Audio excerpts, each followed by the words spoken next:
জীবনে কখনো হতাশ হবেন না। জীবনে যাই হয়ে যাক না কেন কখনো হতাশ হবেন না। মনে রাখবেন আল্লাহ আপনার রব, আল্লাহ আপনার সাথে আছেন ইনশাআল্লাহ।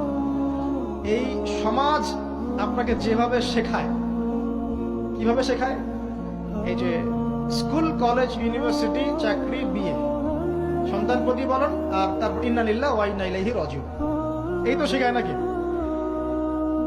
সবসময় মনে রাখবেন যে আল্লাহ রাব্বুল আলামিনের পরিকল্পনাই আপনার উপরে সবচেয়ে বেশি অগ্রাধিকার যোগ্য, সমাজের পরিকল্পনা নয়। পরিবার আপনাকে চাপ দিচ্ছে, চাকরি পাস না, পড়াশোনা করিস না, পড়াশোনায় কেন তুই 80 নাম্বার পাইলি না, কেন চান্স পেলি না, কবে চাকরি পাবি, কবে আমাদেরকে দেখবি, খাওয়াবি, পড়াবি, এই যে চাপগুলো চারপাশ থেকে আসে কিনা? এতে করে অনেক যুবক দেখা যায় মাদকাসক্ত হয়, অনেকে দেখা যায় আত্মহত্যা করছে, ইদানিং করছে কিনা ভাই? এই শব্দটা থেকে আমি এই পয়েন্টটা আজকে লিখেছিলাম যে ভুলেও আল্লাহর প্রতি বিশ্বাস এবং তাওয়াক্কুল হারাবেন না।